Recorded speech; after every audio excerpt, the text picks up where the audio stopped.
ವೈಯಕ್ತಿಕವಾಗಿ ತಮಗೂ ಕೂಡ ನಾನು ಅಭಿನಂದನೆ ಸಲ್ಲಿಸಲಿಕ್ಕೆ ಇಷ್ಟಪಡ್ತೇನೆ. ಇನ್ನು ಈ ಕಾರ್ಯಕ್ರಮ ಏನು 10 ದಿನದಿಂದ ಮಾಡ್ತಾ ಇದ್ದೀವಿ, ಈ ದಿನ ನಾವು ಅಂತಿಮ ಒಂದು ತೆರೆ ಎಳಿತಾ ಇದ್ದೇವೆ ಈ ಒಂದು ಸಪ್ತಾಹಕ್ಕೆ. ಈ ಸಪ್ತಾಹದಲ್ಲಿ ನನ್ನ ಜೊತೆಗೆ 17ನೇ ತಾರೀಕಿಂದ ಇದುವರೆಗೂ ಕೂಡ ಈ ಕಾರ್ಯಕ್ರಮ ಆಯೋಜನೆ ಮಾಡಲಿಕ್ಕೆ ನಮ್ಮ DDRCಯ ಮಲ್ಲಿಕಾರ್ಜುನ್ ಅವರು ತುಂಬ ಸಹಕಾರ ಕೊಟ್ಟಿದ್ದಾರೆ. ಆ ಸಹಕಾರ ಮುಂದೇನೂ ಇರಲಿ ಅಂತ ಹೇಳ್ತಾ ಅವರಿಗೆ ನನ್ನ ಇಲಾಖೆ ಪರವಾಗಿ ಕೂಡ ನಾನು ಅಭಿನಂದನೆ ಸಲ್ಲಿಸ್ತಿದ್ದೇನೆ.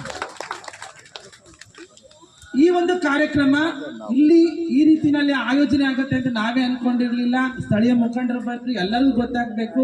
ವಿಶೇಷವಾಗಿ ನೀವೇನು ಇವತ್ತು ಬಂದಿದ್ದೀರಾ, VRWC ಇದ್ದೀರಾ, ಸಾರ್ವಜನಿಕರು ಏನಿದ್ದೀರಾ, ಈ ಒಂದು ಕಾರ್ಯಕ್ರಮದ ಬಗ್ಗೆ ತಾವು ತಮ್ಮ ಸುತ್ತಮುತ್ತಲಿನ ಪರಿಸರದಲ್ಲಿ ಇರ್ತಕ್ಕಂಥ ಎಲ್ಲ ಜನಗಳಿಗೆ ತಿಳಿಸ್ಬೇಕು. ಏನಕ್ಕೋಸ್ಕರ ತಿಳಿಸಿ ಅಂತಂದ್ರೆ ಅವ್ರು ಯಾರಿಗೋಸ್ಕರ ಬೇಕಾಗಿಲ್ಲ, ತಮ್ಮ ಮುಂದಿನ ಪೀಳಿಗೆ ಅವರ ಇರ್ತಕ್ಕಂಥ ಯುವ ಜನತೆ ಏನಿದೆ ಆ ಯುವ ಜನತೆಗೆ ಬರ್ತಕ್ಕಂಥ ಮುಂದಿನ ಪೀಳಿಗೆ ಅವರಿಗೆ ಹುಟ್ಟತಕ್ಕಂಥ ಮಕ್ಕಳು ತುಂಬಾ ಆರೋಗ್ಯಕರವಾಗಿರ್ಬೇಕು ಅಂತಂದ್ರೆ ಇವರೆಲ್ಲ ಮಾದಕ ವ್ಯಸನದಿಂದ ಮುಕ್ತರಾಗಬೇಕಾಗಿದೆ.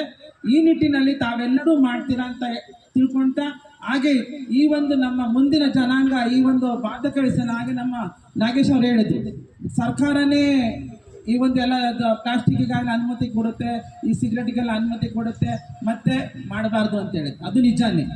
ಆದ್ರೆ ಯಾವುದೇ ಒಂದು ವಸ್ತು